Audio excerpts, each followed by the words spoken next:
la chaîne des transformations, la chaîne qui ne cessera jamais de vous surprendre. Nmorphe TV.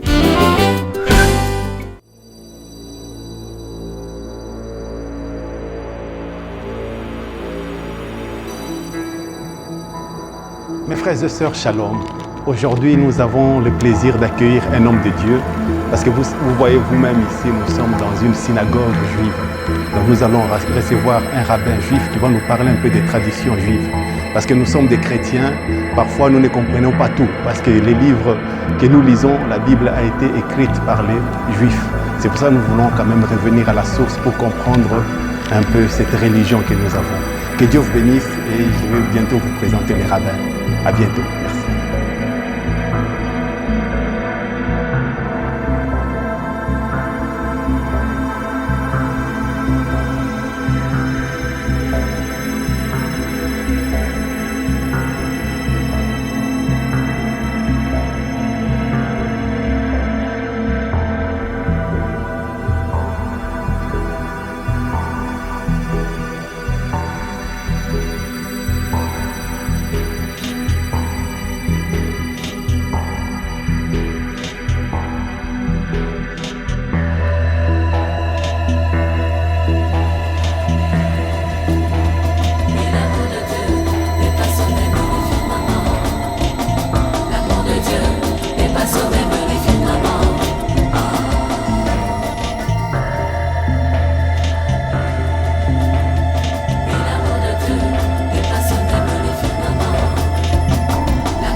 Alors, il y a en fait deux sortes de chandeliers. Le chandelier, l'origine du chandelier était le chandelier qui se trouvait dans le temple, déjà dans le tabernacle dans le désert, et ensuite dans le temple de Jérusalem, et qui avait effectivement 7 branches. 7 branches, et qui devaient être, et qui étaient toujours allumées. Et la lumière toujours allumée sur ces 7 branches représente le temps, comme les 7 jours de la semaine, comme la création, et la lumière allumée, la présence de Dieu. Et alors en laissant toujours allumé, c'était comme pour symboliser que Dieu est toujours et partout présent dans le monde. Et donc ça, c'était le chandelier à 7 branches qu'on retrouvait. Ensuite, il y a eu une fête qui est en lien avec l'histoire au moment de l'Empire grec. Et quand l'Empire grec dominait toute la région, y compris Jérusalem, ils avaient transformé le temple de Jérusalem en temple grec, de culture hellénistique. Et y compris, ils avaient enlevé totalement le chandelier à 7 branches qui était en or, qu'ils avaient volé, qu'ils avaient fait fondre pour récupérer l'or, etc. Et ils avaient transformé le temple en temple grec. Et un groupe de prêtres, à l'origine, les Asmonéens, ont organisé une rébellion et ont réussi à reprendre le temple de Jérusalem, à libérer Israël, la Judée. Et il y a eu, à ce moment-là, on raconte un miracle, c'est que quand ils ont voulu fabriquer un chandelier à 7 branches, pour pouvoir remettre tout de suite la présence de Dieu dans l'endroit, ils n'avaient pas l'huile spéciale qui servait à allumer, parce que ça s'allumait avec de l'huile d'olive et des mèches. Et ils ont trouvé une seule fiole d'huile, et dans cette fiole d'huile, il ne devait brûler normalement, avec la quantité d'huile qu'il y avait, qu'un jour. Et il fallait une semaine pour aller chercher de l'huile dans le nord d'Israël, tout à fait en haut de la Galilée.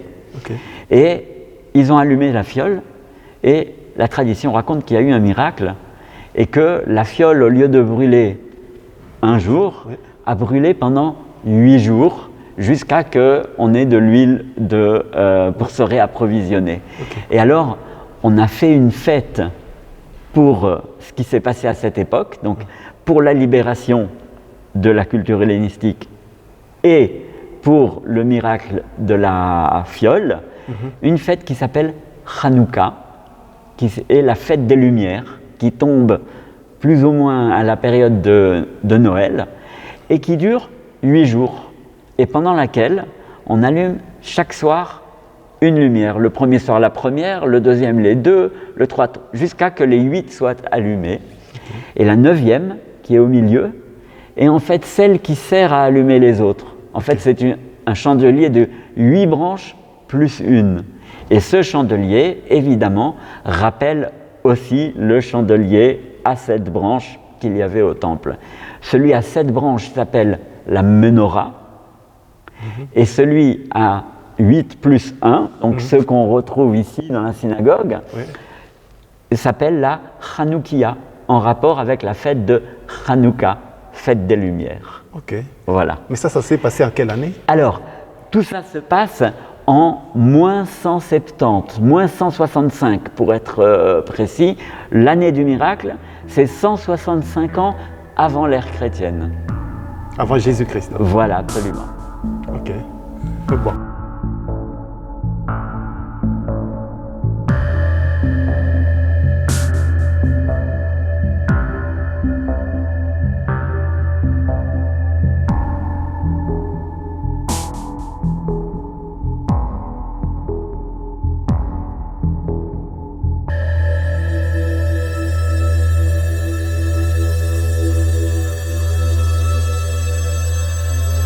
Donner une idée Ok. générale, une explication générale sur la synagogue. D'accord. Qu'est-ce qu'une synagogue? D'où vient la synagogue? Alors, en fait, le peuple d'Israël, au moment où la naissance du peuple d'Israël, c'est à la sortie d'Égypte. D'accord. C'est là qu'on devient un peuple, et le peuple va vers la terre d'Israël, et en chemin, on va passer par le mont Sinaï, où il va y avoir cette révélation collective, où tout le peuple va avoir ce contact et entendre la voix de Dieu. Et on va ensuite vers la terre d'Israël.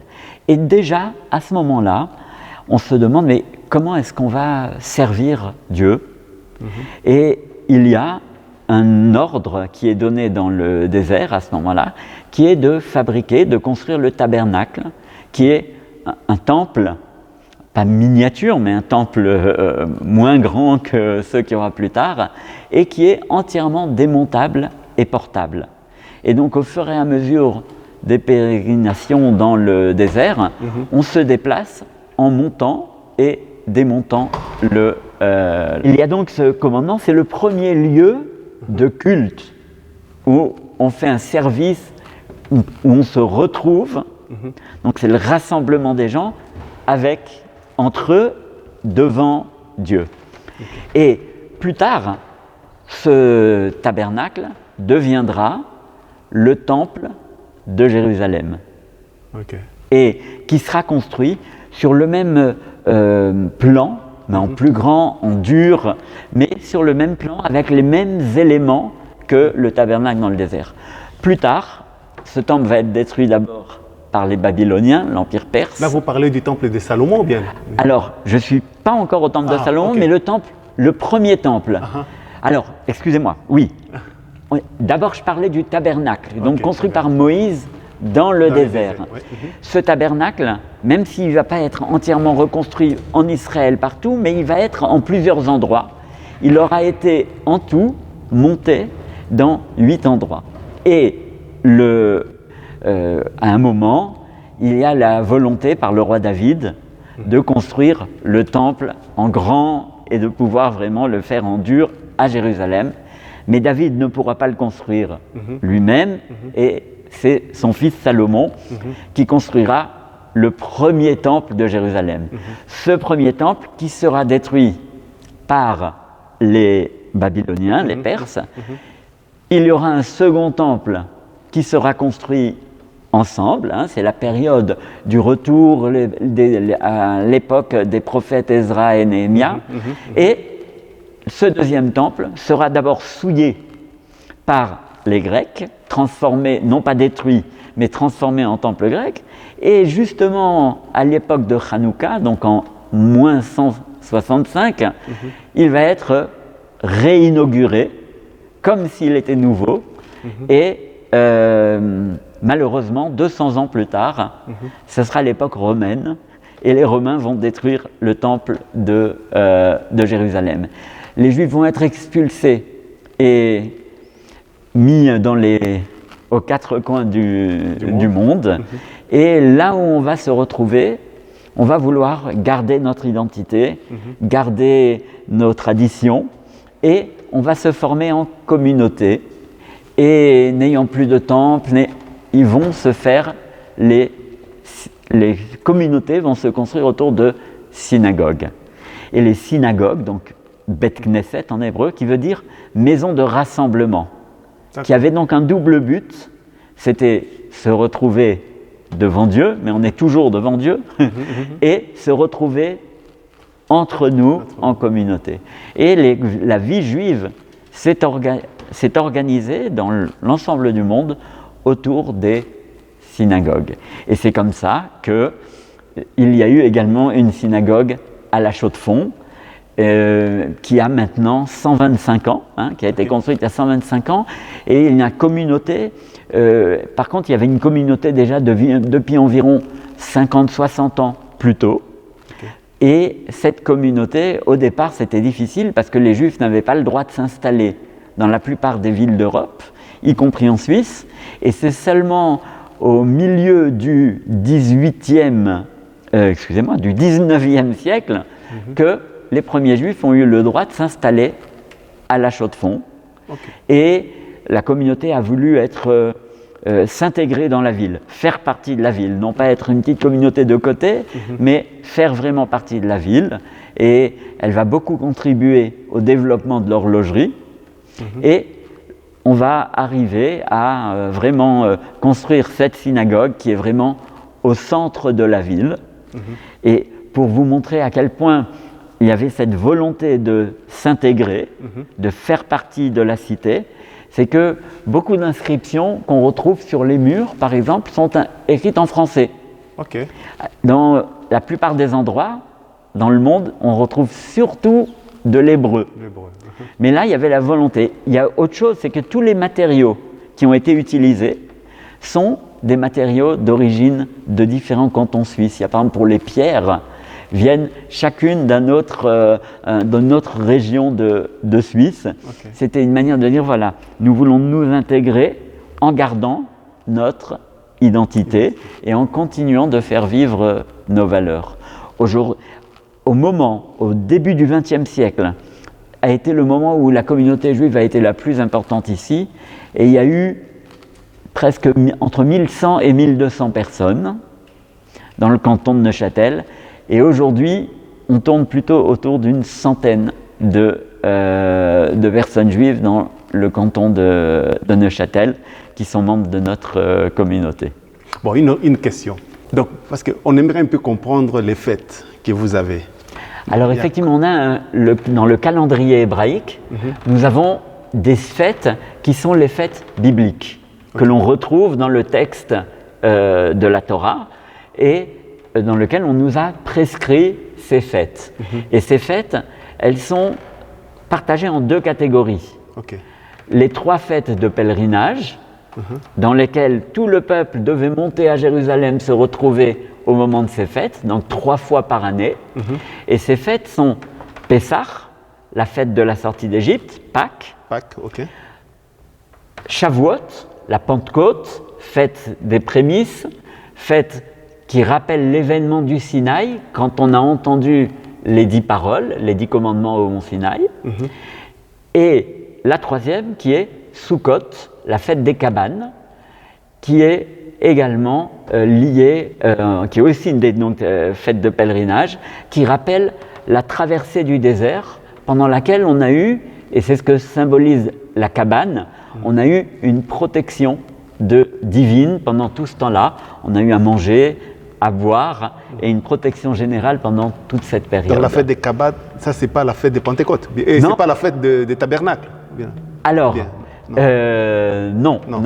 Ah, ok. Donc on a ces trois fêtes. Ok. Voilà. Ensuite, on a encore deux, donc l'autre catégorie, qui sont les fêtes, les jours redoutables, Ok. où il y a Rosh Hashanah et Kippour. Rosh Hashanah, Nouvel An, qui est la fête de la sonnerie, où on sonne du chauffard, la corne de bélier, et c'est le jour du bilan. Hein, on a terminé une année, on rentre dans une nouvelle année, et voilà le jugement, c'est que on veut être inscrit dans le livre de la vie, on veut pouvoir commencer cette année en tirant les leçons de l'année précédente. Donc ça c'est la fête des trompettes. Ça, c'est la fête des trompettes, Les trompettes, exactement. ok. Voilà, la fête de la sonnerie. De la sonnerie, oui. Et 10 jours plus tard, et pendant ces 10 jours, il y a un effort particulier qui est fait, et c'est le jour de Kippour, le jour du grand pardon, La fête qui des est expiations. le jour de jeûne, fête des expiations, Ok. voilà. Et ça, ce sont les deux catégories de fêtes qu'on retrouve dans la Torah. Les 3 fêtes de pèlerinage et les 2 fêtes de jours redoutables. Et ensuite, plus tard, se sont rajoutés dans l'histoire des fêtes supplémentaires, dont la fête de Hanouka, fête des Lumières, pour le miracle qui s'est passé à l'époque grecque, et la fête de Purim, qui Avec est Esther. dans le livre d'Esther, donc à l'époque babylonienne, en Perse. Et après, il y a encore des fêtes plus modernes, comme la fête de la Yom HaAtzmaut, la fête pour la création de l'État d'Israël, et Yom Yerushalayim, le jour de Jérusalem, la fête pour la réunification de la ville de Jérusalem. Est-ce que je peux m'avancer un peu là Oui, bien sûr. pour que vous nous dites un peu, par exemple, ça c'est quoi? Alors, ici, on retrouve les symboles de Rosh Hashanah, le Nouvel An, avec le chauffard, le corps, la corne de bélier pour la sonnerie. On retrouve le symbole de la balance, qui nous rappelle le jugement, et le livre avec le livre de la vie dans lequel on se souhaite d'être inscrit. Et on a des habitudes de consommation, dont la grenade, où on se souhaite d'avoir autant de bonnes actions qu'il y a de grains dans une grenade. Et on a l'habitude à ce moment-là de manger aussi de la pomme et du miel pour se souhaiter une bonne et douce année. Ok. En dessous, Ici, ouais. c'est Kippour. D'ailleurs, c'est écrit ici en hébreu Rosh Hashanah et ici Yom Kippour, le jour du grand pardon, qui est un jour de prière et de jeûne et qui se fait 10 jours après Rosh Hashanah. Et ils sont liés par ces 10 jours qui sont des jours de prière et des jours de réflexion qu'on appelle les 10 jours de pénitence. Ok. Bon, si j'ai bonne mémoire, selon la Bible, donc les jours des expiations, Oui. c'est les jours où les souverains sacrificateurs entraient dans les temples avec les sangs. Alors, absolument, c'est-à-dire que rentrer dans le temple, ça ils le faisaient tous les jours. Dans le lieu très saint. Mais absolument, dans le Saint des Saints, Des Saints, ouais. c'est le jour où le grand prêtre seul, Seul, ouais. pouvait rentrer, l'unique jour de l'année Ouais. où il allait à l'intérieur du Saint des Saints. Donc Aaron, ok, à 100 jours. Et là, c'est quoi? Alors ensuite, je vous ai parlé des fêtes de pèlerinage, et ici on a la 3e, la fête de Sukkot, qui dure une semaine, et qui rappelle donc, vous voyez la cabane avec des branchages, qui rappelle cette protection qu'on a eue pendant la traversée du désert. Et il y a les 4 espèces qu'on met ensemble, qui rappellent toutes les sortes de personnes qu'on veut unir, en sachant que toute notre force réside dans notre capacité de nous mettre ensemble, avec toutes les différences. Les différences sont bonnes et nous enrichissent, et ça symbolise justement la volonté de mettre ensemble ces différences pour avancer dans le monde. Et en dessous, c'est la fin de la fête de Sukkot, donc à la fin des 7 jours, dans lequel on lit donc chaque semaine un passage de la Torah, du Pentateuque. un des 5 premiers livres des livres de Moïse. Ok. Et en lisant chaque semaine un passage, en une année, on termine de lire complètement tout le rouleau de la Torah. Et ça tombe avec le début de l'année, donc au moment de la fête de Sukkot, qui tombe 15 jours après le Nouvel An. Ok. Et au moment de Simchat Torah, la fête de la joie de la Torah, on termine de lire le dernier morceau donc du Pentateuque et on recommence tout de suite la lecture avec le début donc de la Genèse, en recommençant au début de la Bible. Et ça symbolise le fait que à la parole de Dieu, à l'étude, il n'y a pas de limite, il n'y a pas de fin. Et il y a un recommencement perpétuel dans lequel on apprend toujours de nouvelles choses. Manque ici les 2 autres fêtes de pèlerinage qui ne sont pas représentées ici, mais quand même, on a une allusion à la fête de Shavuot, à Pentecôte, avec les tables de la loi, puisque la fête de Shavuot est la commémoration du jour où nous avons entendu la voix divine au mont Sinaï. Ok. Et la couronne, en fait. La couronne vient couronner un petit peu tout ça, puisque dans tout cela et dans toutes nos fêtes, dans notre existence, Dieu est là comme notre couronne, qui est le symbole donc de la royauté, et ici, symbole de la royauté divine. Ok. Bon, est-ce que j'aimerais quand même vous poser cette question. Est-ce que vous acceptez aussi les étrangers dans vos synagogues? Alors, nous, les portes sont ouvertes et les personnes peuvent venir assister aux offices sans problème. On demande de se plier simplement un oreille, qui est simplement un respect de base, que quand on va quelque part, on respecte les usages locaux. Et c'est simplement, on a une séparation, les hommes et les femmes sont assis séparément, et les hommes portent quelque chose sur la tête. C'est quoi? Alors, là, moi je porte une kippa, mais ça pourrait être une casquette, un chapeau. Et le symbole de la kippa, c'est pour nous rappeler toujours qu'il y a quelqu'un au-dessus de nous. Et on le demande qu'aux hommes, pas aux femmes, parce qu'on considère que les femmes ont une vie intérieure dans laquelle elles n'ont pas besoin de ces signes pour le leur rappeler. Ah ouais. Dans leur fonctionnement. Voilà. Ok. Donc bon, autre chose concernant les femmes. Est-ce qu'il y a aussi des femmes rabbins ou bien non? Alors, dans le judaïsme traditionnel, il n'y a pas de femmes rabbins. Par contre, les femmes peuvent être enseignantes, peuvent étudier, peuvent transmettre, mais pour occuper il faut savoir aussi que le rabbin il n'y a pas une hiérarchie. Le rabbin n'est pas au-dessus des autres. Tout le monde est au même niveau. Hein, normalement, vous voyez cet endroit avec la table, depuis laquelle on fait les offices, normalement n'est pas devant sur une estrade, mais se trouve au centre de la synagogue. Parce que celui qui fait les offices et qui mène les offices est un fidèle comme tous les autres. Tous les autres, ok. Voilà. Et donc, il n'y a pas vraiment de hiérarchie. Il y avait des rôles particuliers qui étaient donc donnés à l'époque aux Kohen, aux prêtres. Et si vous voulez, d'une certaine manière, le premier rôle du prêtre et de la tribu de Lévi était d'être des éducateurs. Et pas sacrificateurs, mais éducateurs. Et d'une certaine manière, le rôle du rabbi, du rabbin qu'on a formé par la suite, vient remplacer, dans la situation où on n'a pas de temple et tout, le rôle de l'éducateur. Mais le mot rabbin, ça vient de rabbi? Ça vient du mot rav, qui vient du mot beaucoup. C'est que ce qui doit le caractériser, c'est qu'il doit avoir appris beaucoup. Il doit apprendre beaucoup. Voilà. Ok. Et bon, parce que autant des Lévi, ils venaient de la tribu de Lévi, donc oui, absolument. Les prêtres.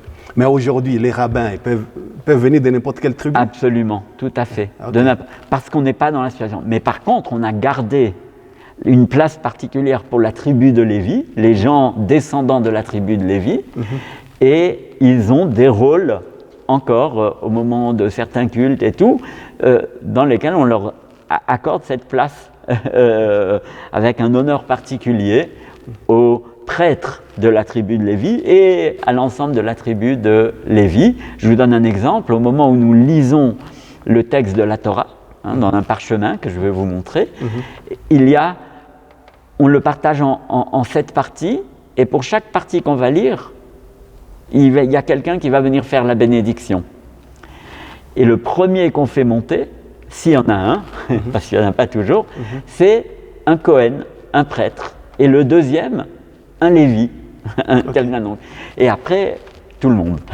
Mais on a gardé encore ça, et il y a un moment où les prêtres font une bénédiction. Et donc là, ce n'est pas le rabbin non plus, mais c'est les prêtres. Et on a, dans cette nouvelle structure un petit peu qu'on a donnée aux communautés juives, il y a tout ce côté de l'enseignement qui continuera toujours comme ça, mais on considère qu'au moment où on aura de nouveau le temple, alors les Cohen, les prêtres et les Lévis reprendront leur service tel qu'il leur est attribué dans le texte biblique. Mais aujourd'hui, c'est quoi la différence que vous faites entre un rabbin et un prêtre? C'est quoi la différence? Alors, comme je vous disais, le rabbin a gardé tout le côté qui revenait à l'époque à la tribu de Lévi, qui était d'éducateur. Donc le rabbin, c'est un éducateur. Et comme on a besoin pour certaines structures de pouvoir prendre des décisions, pour savoir enseigner la loi et dire quelle est la loi, alors on s'en remet à des personnes qui ont dû faire des études et accumuler des connaissances pour pouvoir assumer cette tâche. Mais être rabbin ou Cohen, prêtre, Lévi, ne sont absolument pas dépendants aujourd'hui. Les rabbins ont été pour combler, mais il y avait déjà, à l'époque du temple, alors que les prêtres et les Lévis, on avait déjà les premiers rabbis qui venaient, qui enseignaient, donc qui complétaient ce rôle des Lévis et des Lévites et des prêtres. Bon, parce qu'au temps des sacrificateurs, les sacrificateurs, ils avaient comme rôle de tuer les animaux qu'on les amenait, par exemple, pour les péchés des gens. Mais aujourd'hui, est-ce que vous tuez encore les animaux? Non, il n'y a pas. Aujourd'hui, il n'y a pas de sacrifice parce qu'il ne peut y avoir de sacrifice qu'au temple. Pourquoi? Parce que le temple, avec tout ce qu'il y a, vient donner exactement dans quel esprit cela se passait. D'ailleurs, une bonne partie des sacrifices n'étaient pas des sacrifices d'animaux, mais il y avait des sacrifices végétaux. Il y avait toutes sortes de sacrifices, et l'idée du sacrifice, c'est le cadeau, c'est de sanctifier la vie. Le sang ne représente pas la mort, mais le sang représente la vie. Et un des rôles des prêtres, c'était d'allumer, par exemple, la menorah avec la lumière, c'est-à-dire d'amener la lumière dans le temple et de représenter cette présence permanente de Dieu dans le monde. Alors, expliquez-nous un peu la différence des lumières que vous avez. Alors,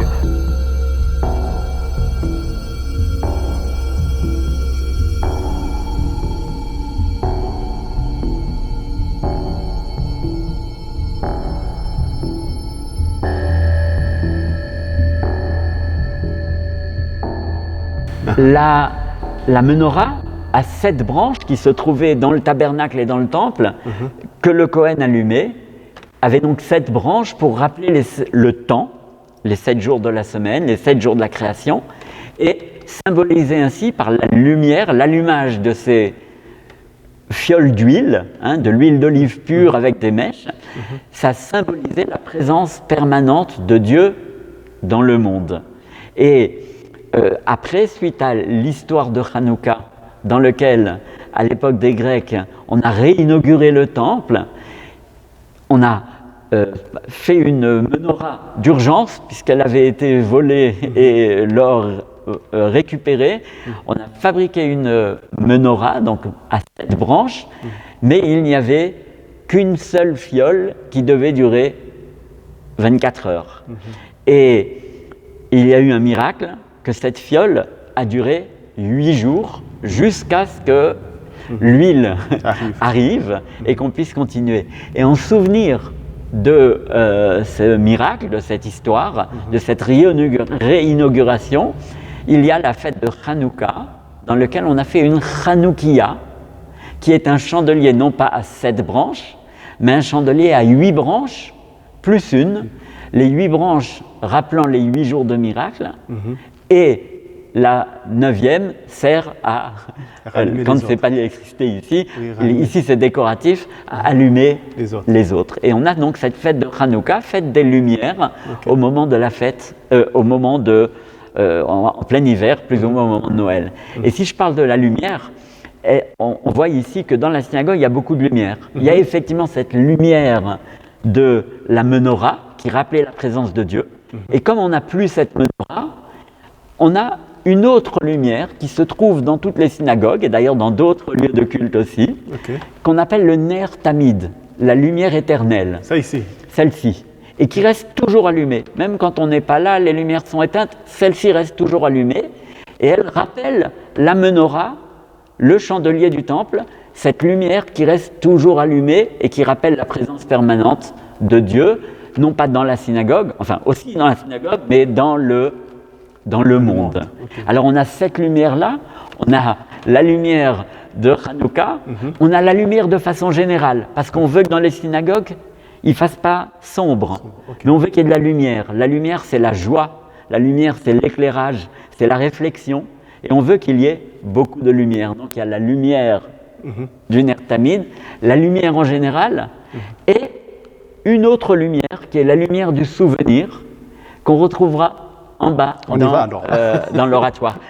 Une dernière chose peut-être que je pourrais vous montrer dans cette grande synagogue, c'est tout en haut, on a le Magen David, on a dans notre dôme, au centre, l'étoile de David.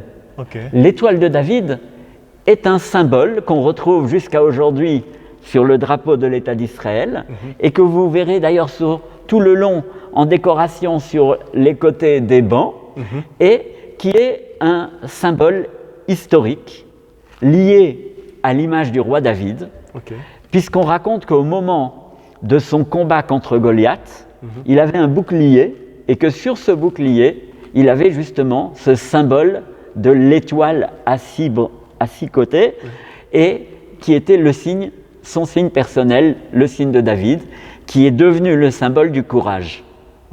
Et plus tard, par exemple à l'histoire de Hanouka, les prêtres qui ont fait la révolte, eux aussi ont adopté le signe du roi David, cette étoile, comme symbole qu'il y avait également sur leur bouclier.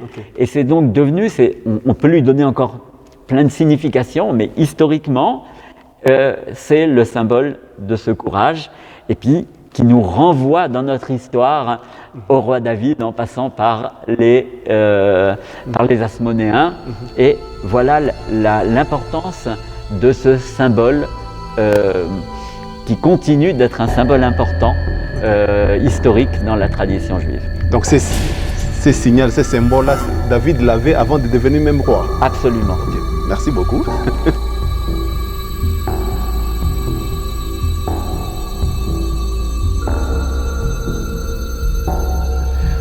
Pour chaque fête, pour chaque occasion, la lumière est très importante. Je disais avant que la lumière était la joie, la présence de Dieu. Et à chaque fête, comme là on a parlé avant des fêtes Rosh Hashanah, Kippour et toutes, au moment où commence la fête, on allume toujours au moins 2 bougies. Et également chaque semaine, au moment de la fête du Shabbat. Et quand on allume ces lumières, c'est pour apporter une lumière particulière. Dire que ce n'est pas des jours comme les autres, mais c'est des jours où on veut se réjouir et ressentir particulière cette lumière spéciale qu'il y a dans le monde, qui est la lumière de la présence de Dieu et de la joie et de la réflexion qu'on veut avoir dans ce monde.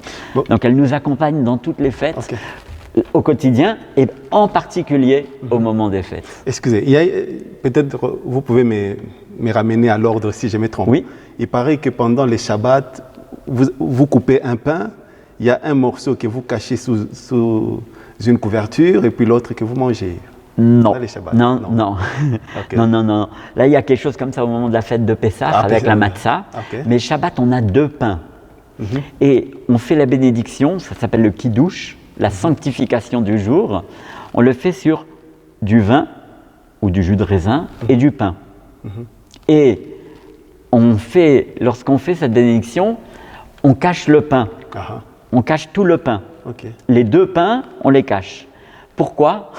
Parce qu'on dit que normalement, le pain est plus important que le vin et on aurait dû faire la bénédiction d'abord sur le pain et après sur le vin. Mais il y a un ordre ici qui est lié à beaucoup d'autres choses et qui fait qu'on fait d'abord la bénédiction sur le vin et on boit un peu de vin. Et donc pendant tout ce temps-là, on a laissé le pain caché pour que, comme si on voulait ne pas faire honte au pain d'avoir fait passer le vin avant lui. C'est une manière de montrer aussi le respect qu'on a par rapport à la création. Et le vin, c'est rajoute de la joie. Rajoute, c'est quelque chose d'encore de particulier, hein, comme le vin que Noé a amené avec lui, une vigne pour rajouter de la joie quand il allait sortir. Et le pain, c'est l'aliment de base. Hein. Le pain, c'est ce qui représente vraiment l'aliment de base que Dieu nous donne et qui représente d'ailleurs cette association qu'on a avec Dieu. Nous, on va planter, on va labourer, on va tout faire, mais on sait très bien que si on n'a pas l'aide de Dieu, on n'aura pas ce blé qui nous permettra de faire le pain. Et on veut donc montrer que c'est avec la base de ce que Dieu nous donne qu'on arrive à sanctifier ces jours de fête et à avoir cette vie avec toute cette joie et cet éclairage. Ok, merci beaucoup.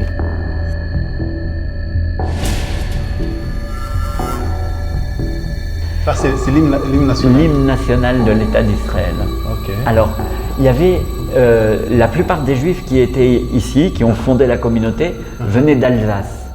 Et puis les Juifs, là où ils sont arrivés au moment, puisqu'on a été envoyés partout dans le monde, alors évidemment les manières de chanter, des habitudes étaient différentes. Et il y a eu beaucoup de Juifs qui sont arrivés, enfin beaucoup, quelques familles, au moment de la Seconde Guerre mondiale, qui sont venus de Pologne. Et ils n'avaient pas exactement les mêmes rites et tout, et donc en haut c'était les Juifs qui venaient plutôt d'Alsace, et ils ont fait cette salle de prière, vous voyez, après la guerre, en 1949, ils ont fait cette salle pour le rite, pour les Juifs qui étaient arrivés de Pologne. Mais après, très rapidement, ils se sont mis ensemble, et puis voilà. Et vous voyez les dates, alors on a 1896, c'est la date de la construction du bâtiment. Et 1949, l'inauguration de cette salle qui a été installée en salle de prière.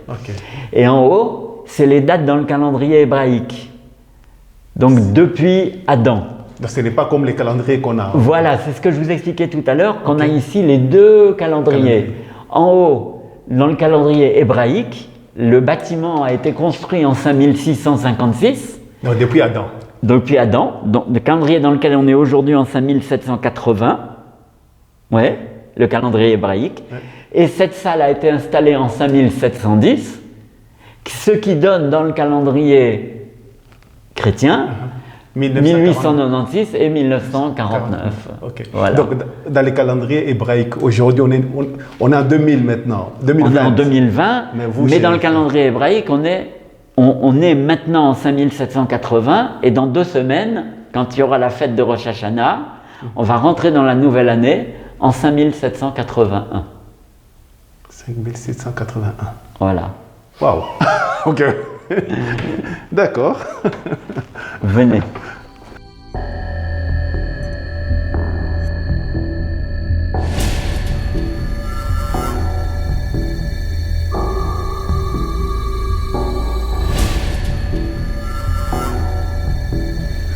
La 3e sorte de lumière dont je vous parlais, qui est la lumière du souvenir. Hein, on avait les lumières de la joie et de la présence de Dieu, et là on a la lumière du souvenir.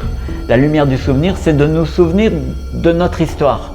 Ceux qui ont disparu dans notre histoire, alors peut-être pour chacun, ses parents, ses proches, de façon plus générale ici on a en souvenir des 6 millions de Juifs qui ont été exterminés par les nazis, et tous ceux qui sont tombés dans l'histoire d'Israël.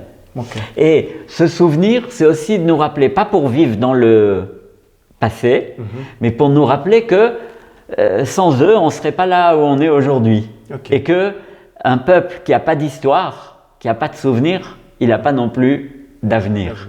On a un œil sur le passé pour prendre les leçons du passé pour le présent et pour construire l'avenir. Mais il y a une question qui m'est taraude.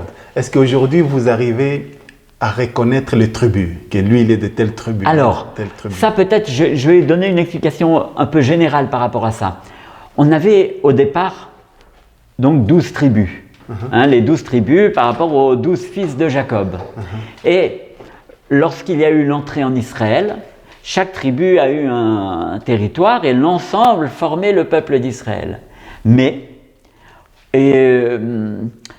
au moment de la mort du roi Salomon, il y a eu un partage, un schisme, une coupure. Et il y a eu 2 tribus et demie son fils, avec son fils, oui. Roboam, Oui, oui. et le reste avec Jéroboam. Oui. Et il y a eu les 2 royaumes, le royaume d'Israël et le royaume de Juda. Et le royaume d'Israël a été entièrement détruit par les Babyloniens. Et il n'y avait plus de traces de ce royaume. Et donc les seules tribus dont il restait des traces, c'était les tribus de Juda, Benjamin et Lévi. Et donc tous les Juifs qu'il y avait en Judée venaient de ces 3 tribus.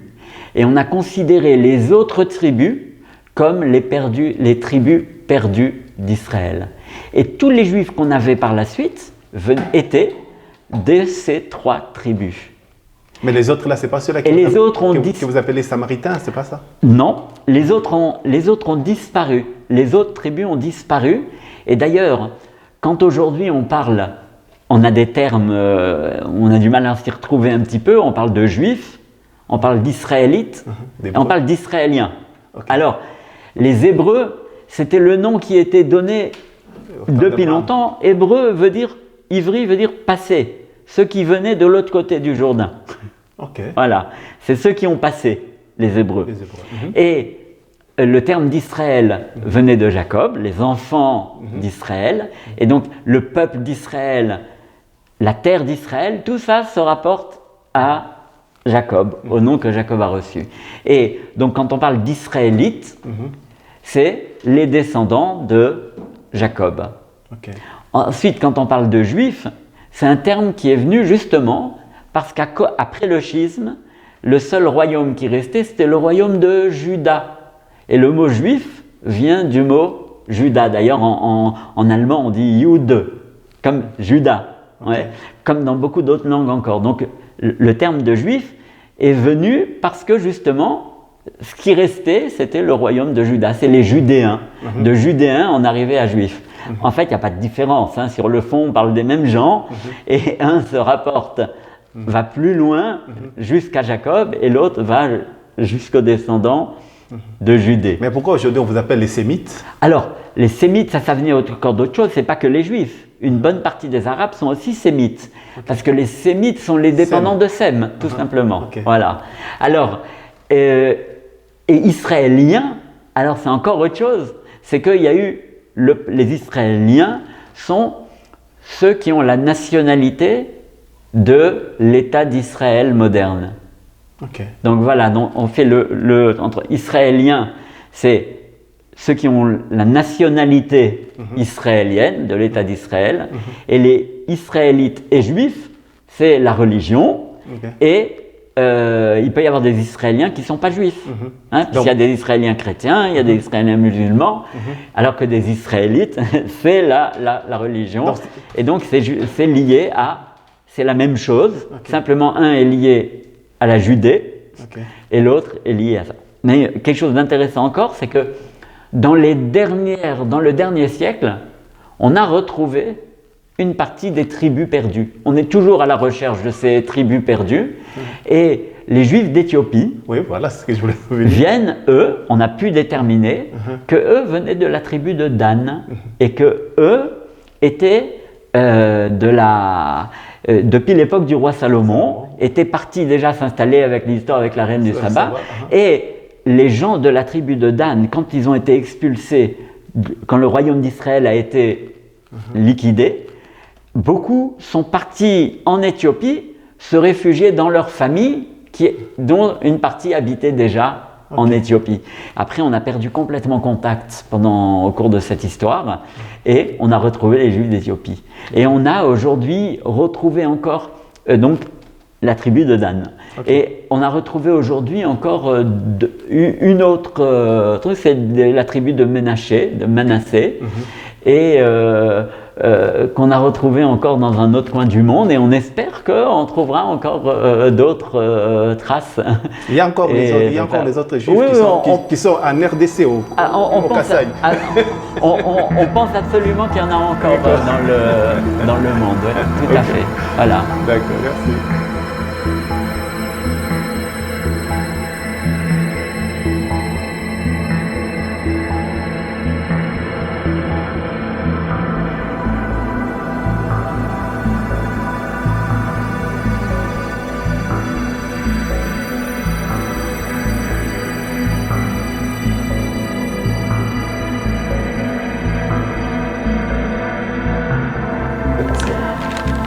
Je vous ai parlé avant de l'étoile de David et qu'on retrouve sur le drapeau de l'État d'Israël et avec les couleurs aussi du bleu et le blanc étant la pureté, le bleu c'est le ciel et la mer.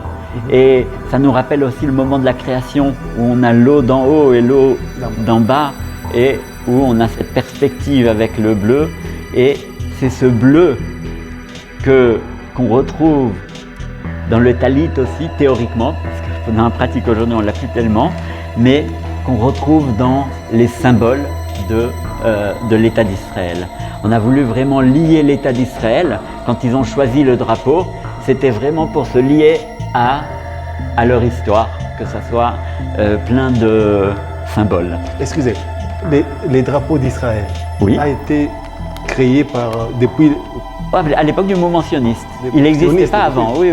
Par le mouvement sioniste, au moment de la création de l'État d'Israël. Avec Herzl. Avec Herzl.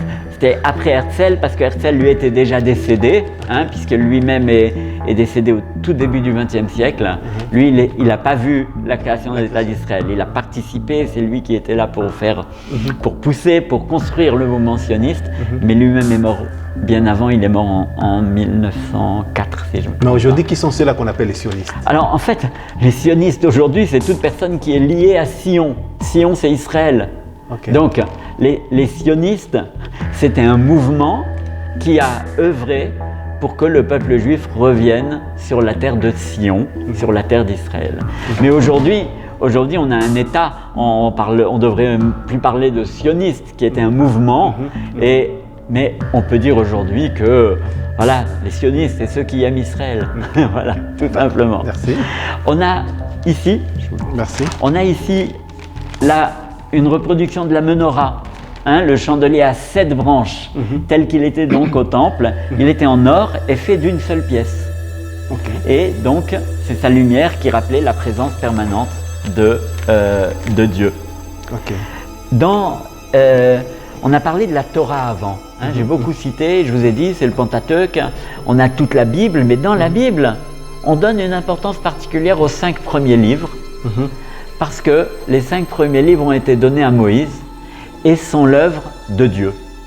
C'est Dieu qui est l'auteur, alors que tout le reste de la Bible est très importante aussi, mais c'est l'auteur, c'est humain, mais d'inspiration divine. Alors que la Torah, la Bible, les 5 premiers livres sont d'origine totalement divine. Et on a donc une habitude dans toutes les synagogues, on a dans la direction, on se tourne vers Jérusalem pour les prières. Donc là, on est dans la direction d'Israël, dans la direction de Jérusalem. Et on a une armoire dans laquelle sont rangés les rouleaux de la Torah. Donc c'est 4 fois le même. Ces rouleaux qui sont faits en parchemin, écrits à la main avec une encre particulière, sur lesquels sont écrits les 5 livres de Moïse. D'accord. Et à la suite, et c'est ce texte, donc c'est depuis ces parchemins que chaque semaine, le jour de Shabbat, on lit un passage. Vous vous rappelez peut-être que j'avais parlé de la fête des joies de la Torah, où on lit chaque semaine un passage et en une année, on termine entièrement. Alors, pour vous montrer comment sont faits ces parchemins, Hein, on suit, pour ne pas toucher avec le doigt, on suit avec vous voyez un petit doigt qui est pour ne pas abîmer, pour ne pas trop toucher le parchemin, qui s'appelle un yad, une main. Okay. Et par respect, on suit avec ça. Vous retrouvez la couronne également, qui rappelle la royauté. Et pour nous, elle est symbolisée par ce que Dieu nous a donné, qui est notre couronne. D'accord. Ok. Et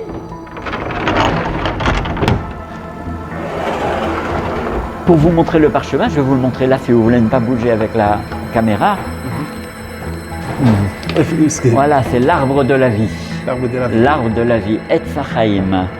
Et on se considère l'homme d'ailleurs comme un arbre, l'arbre comme un homme, l'homme comme un arbre de vie, et un arbre qui a des racines, qui grandit et qui donne des fruits.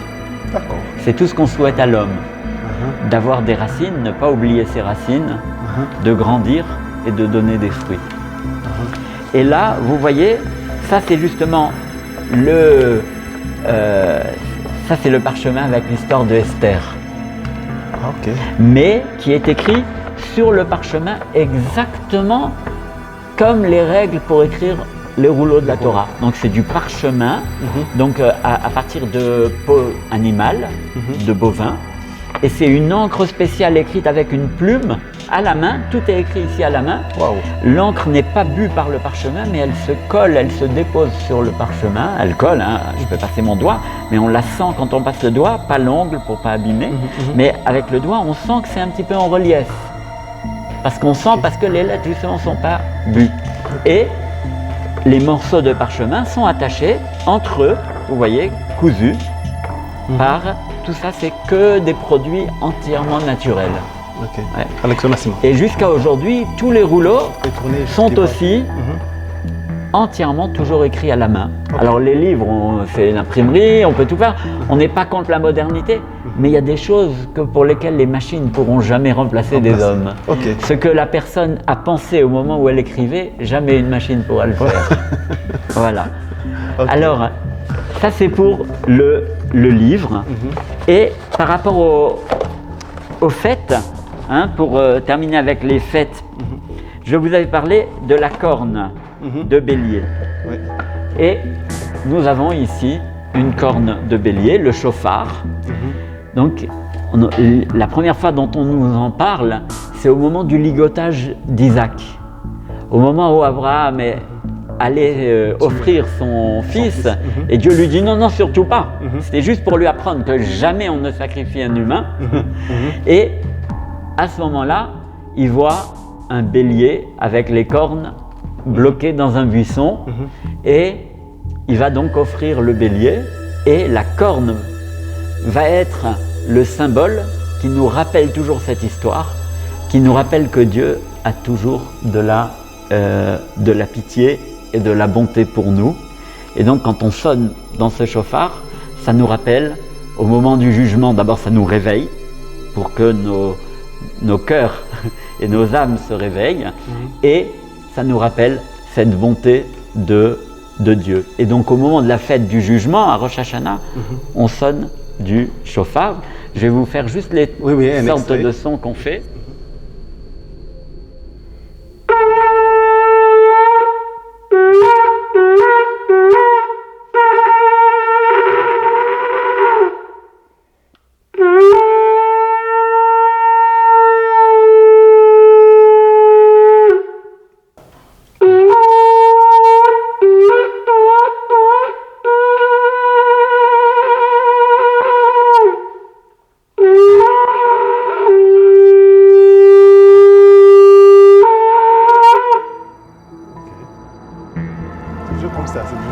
Voilà, c'est toujours ce rythme et on en fait 100 dans la matinée. Waouh. Okay. Et dans les choses qu'on porte au moment de l'office, on a parlé tout à l'heure de la kippa, hein, il y a aussi d'autres signes qui sont là pour des symboles, pour nous rappeler. Alors le premier dont on avait parlé, c'est la kippa, mais la kippa, ce n'est pas une loi qu'on retrouve dans le texte biblique. Par contre, on retrouve, vous voyez, il y a des petites boîtes à toutes les portes, hein, comme vous voyez là-bas. Dedans, il y a un parchemin, et c'est... Ça ici. Voilà, exactement, qu'on appelle la mezouza. Et là, dans le texte biblique, on nous dit, dans le texte du Écoute Israël, on nous dit vous mettrez un signe sur les portes de vos maisons, hein, qui rappelle l'histoire en Égypte aussi avec le sang. Et ce signe, c'est pour nous rappeler que dans notre maison, on veut que notre maison fonctionne avec des valeurs, avec des choses importantes, et qu'il ne se passe pas n'importe quoi dans notre maison, mais que notre maison soit... Et c'est comme une protection. La meilleure protection qu'on a, c'est de faire bien les choses. Et un autre signe qu'il y a, c'est le talit, le châle de prière, donc qui a 4 coins, hein, et aux 4 coins, on a des fils attachés, ce qu'on appelle les tzitzit. Et à l'époque, il devait y avoir un fil bleu, tesselet, bleu azur, qu'on a eu du mal à retrouver et que jusqu'à aujourd'hui, on n'est pas absolument sûr, mais qui vient vraisemblablement d'un mollusque. Et on met le talit sur nous. Le but est de se revêtir du talit. Et quel est le symbole du talit? Le talit rappelle, donc avec les fils, rappelle les 613 commandements que Dieu nous a donnés. En faisant le calcul de tout le nombre de fois où les fils tournent, etc., on arrive pour chaque, avec les 4 coins, au chiffre 612. Plus le vêtement lui-même, ça fait 613. Et il est là pour nous rappeler les 613 commandements de Dieu. Mais les commandements de Dieu, c'est la manière dont Dieu nous a demandé de vivre sur cette terre. Il nous a donné des commandements qui sont un mode de vie. Comme dedans, il y a « tu ne tueras pas, tu ne voleras pas », quand on trouve quelque chose de perdu, d'essayer de retrouver le propriétaire, si on a blessé quelqu'un, tout ce qu'on doit faire. Tous les domaines de la vie sont réglés par les 613 commandements. D'ailleurs, personne ne peut faire les 613. Il y a des commandements qui sont que pour les hommes, d'autres que pour les femmes, d'autres qui sont liés au divorce. Si je ne divorce pas dans ma vie, ben, j'aurais jamais fait les commandements du divorce. D'autres qui sont liés au deuil. Et pourquoi est-ce qu'on met ça sur nous? C'est qu'en regardant le talit, en voyant, ça nous rappelle les commandements. Hein. C'est comme si on nous disait « Ah, attention, avant de faire, réfléchis, rappelle-toi des commandements. » Et le fait de mettre le châle de prière sur nous, c'est comme si on se revêtait des commandements divins. C'est la meilleure protection pour nous. C'est de vivre comme il faut, comme Dieu nous l'a demandé. Et donc, quand on le met, c'est comme si on mettait autour de nous toute cette protection divine, mais qui en vérité dépend de l'intérieur. Je peux aussi mettre ça sur moi? Alors, vous pouvez mettre sur vous. Ouais, parce qu'il paraît qu'au Congo, en Afrique, au Congo, tous les pasteurs, pour prier pour les malades, moi je ne sais pas comment il faut le mettre. C'est pas grave, le principal c'est de l'avoir sur soi. Je ne sais pas comment mettre. Il paraît que tous les pasteurs au Congo, pour prier, ils doivent d'abord mettre ça, pour prier pour les malades. Alors, je pense que dans la symbolique, c'est d'avoir se recouvrir comme d'un pouvoir de Dieu, puisque Dieu nous a dit quoi faire pour vivre bien dans ce monde, pour tirer le maximum de ce monde. Et donc, en le mettant, on se rapproche le plus possible de Dieu. C'est comme si on se reliait à ce pouvoir divin. Bon, maintenant, je peux prier pour les malades. Est-ce que... Voilà. Ok, merci beaucoup. Pardon? Ça, vous savez, il n'y a rien qui assure. Tout est entre les mains de Dieu et nous, on ne peut pas forcer Dieu, on ne peut pas lui dire ce qu'il doit faire. Il est assez grand pour ça. Et nous, tout ce qu'on peut faire, c'est faire de notre mieux, de nous conduire le mieux possible, d'être les meilleurs hommes possibles pour que le monde puisse fonctionner le mieux possible. Voilà. Ça, c'est ce que nous, on peut faire. Et dans cela, eh ben, il y a les prières dans lesquelles on demande à Dieu de nous aider à le faire le mieux possible. Et on peut lui demander aussi de nous aider. C'est ce qu'on fait aussi avec le chauffard quand on sonne, d'avoir cette pitié pour nous, de nous apporter son aide. Je vais vous poser la question parce qu'il paraît il y a les gens qui disent qu'ils sont des kabbales juifs. Alors, en fait, la kabbale, je vous ai parlé tout à l'heure de la Torah, et on dit qu'il y a plusieurs niveaux de compréhension du texte de la Torah. Un niveau, c'est le niveau simple. Un niveau, c'est en regardant, en faisant les comparaisons, en apprenant, en comparant les textes et en voyant quel mot est là, et en faisant des liens entre les choses. Un troisième, c'est avec la logique, donc toutes les déductions logiques qu'on peut faire. Et le quatrième, c'est ce qu'on appelle le sod, le secret, qui est plutôt un niveau mystique. Et cette mystique, un livre a été écrit pour ce niveau-là qui s'appelle la Kabbale. Voilà.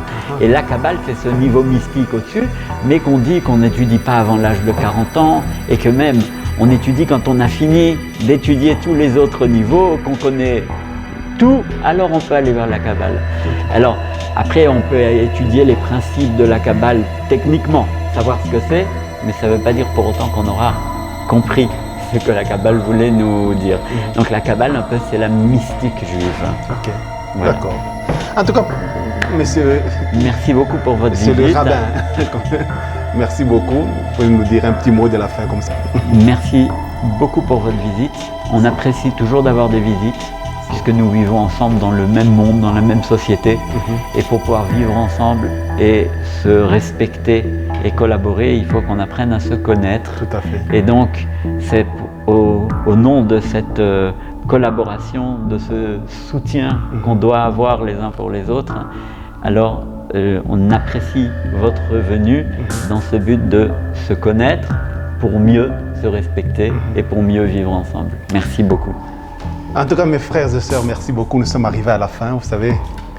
J'apprécie beaucoup le rabbin. J'allais même l'embrasser pour lui dire merci pour tout. Mais avec le Covid, on ne peut pas. Je lui dis quand même merci. Ça sera pour la prochaine fois. Merci beaucoup. Gardons toujours les contacts. Merci beaucoup. Merci pour tout. Que Dieu vous bénisse et à bientôt. Au revoir. Shalom. Merci.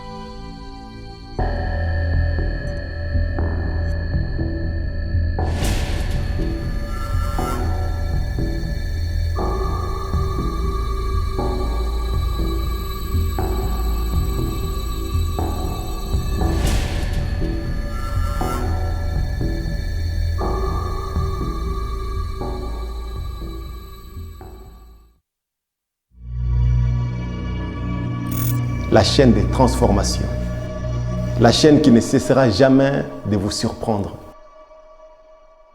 N-Morphe TV.